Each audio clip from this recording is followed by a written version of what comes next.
Olá pessoal, tudo bem? Sou o professor Alex, professor de Geografia aqui da equipe do CPV e vamos resolver as nossas questões da primeira fase da FUVEST, ok?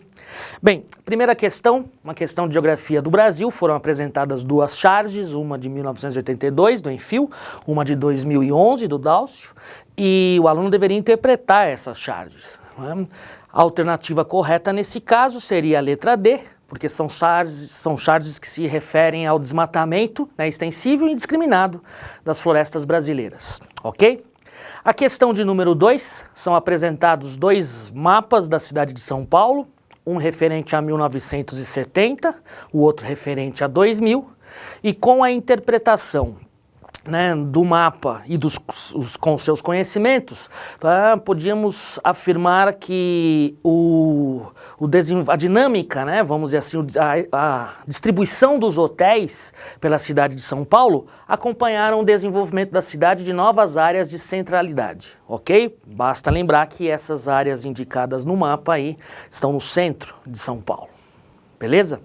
Questão de número 3, é apresentado um textinho, né, vamos a ele. Ainda no começo do século XX, Euclides da Cunha, em pequeno estudo, discorria sobre os meios de sujeição dos trabalhadores nos seringais da Amazônia, no chamado regime de peonagem, a escravidão por dívida. Bem, algo próximo do que foi constatado em São Paulo nesses dias, em agosto de 2011, envolvendo duas oficinas terceirizadas da produção de vestuário. O texto, né, indicado refere-se, né, a uma indústria de bens de consumo não duráveis, vestuário, com a exploração acentuada de trabalhadores, de imigrantes, né, bolivianos e peruanos.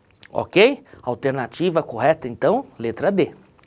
A questão, né, a próxima questão, ela apresenta para a gente três mapas, né, mapa 1, mapa 2, mapa 3, e o aluno deveria interpretar a informação ou buscar, né, qual é o fenômeno representado nesses mapas. Vou começar pelo 3.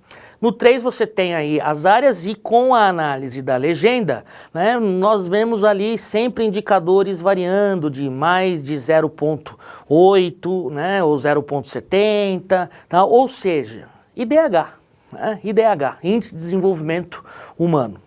Já no mapa número 2, né, ficaria facilmente você perceber que refere-se aí ao trabalho infantil. E no mapa número 1, a alfabetização. Respectivamente, então, alfabetização, trabalho infantil e DH. Né, alternativa correta, C. Ok? A questão de número 5, novamente, são apresentados dois mapas, um referente à renda per capita do Brasil, divisão por regiões, né? E no segundo mapinha são indicados aí os bolsões de pobreza. Nesse sentido, com a análise desses mapas, você deveria buscar, né, a melhor alternativa, tendo como referência 5 frases. Nesse caso, podemos dizer que as frases 1, 2 e 4 são as corretas. A única incorreta era: a biodiversidade da floresta assegura alta renda per capita aos habitantes da Amazônia, coisa que não é verdade. Tá? Na frase 1, alta concentração fundiária e pouca diversificação da atividade econômica são características de um bolsão de pobreza existente no extremo sul do Brasil. Correto? Né? Na frase 2, a despeito dos seus excelentes indicadores econômicos, bem como seu elevado grau de industrialização, a região sudeste abriga bolsões de pobreza. Também correta. E a número 4, embora Brasília detenha alguns dos melhores indicadores socioeconômicos do país, o próprio Distrito Federal e arredores abrigam um bolsão de pobreza. Ok? Sem problemas também. A questão de número 6 é uma questão, agora são as questões relacionadas à geografia geral. Logo após a entrada de milhares de imigrantes norte-africanos na Itália, em abril desse ano, o presidente da França, Nicolas Sarkozy, e o primeiro-ministro da Itália, Silvio Berlusconi, fizeram as seguintes declarações a respeito de um consenso entre os países da União Europeia e os associados. Então, são apresentadas as duas frases, né, dos líderes políticos europeus. Nesse sentido, o que o aluno deveria lembrar? Que são frases, né, são afirmações que referem-se ao Tratado de Livre Circulação de Pessoas da União Europeia. Portanto, a alternativa correta é a letra E, né, Acordo de Schengen, pelo qual se assegura a livre circulação de pessoas pelos países signatários desse acordo. Ok? Questão de número 7. é apresentado um mapa referente à China, uma imagem, mais um gráfico, né?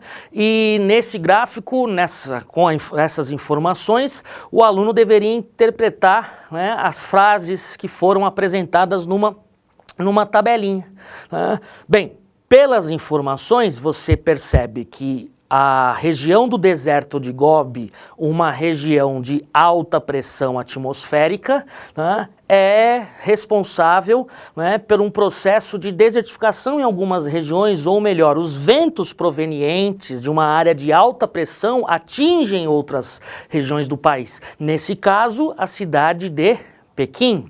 Então, nesse sentido, nós temos aí, né, as 3 frases corretas, a 1, a 3 e a 4, tá certo? Então, sem problemas também. Questão de número 8, é apresentado um mapa mundi, né, e nas áreas indicadas o aluno deveria relacionar qual é o cultivo agrícola dessas áreas e seu respectivo tipo climático. Conclui-se que trata-se do cultivo de trigo, né, pelas áreas indicadas, e o clima dessas áreas, clima temperado e subtropical. Questão direta e simples.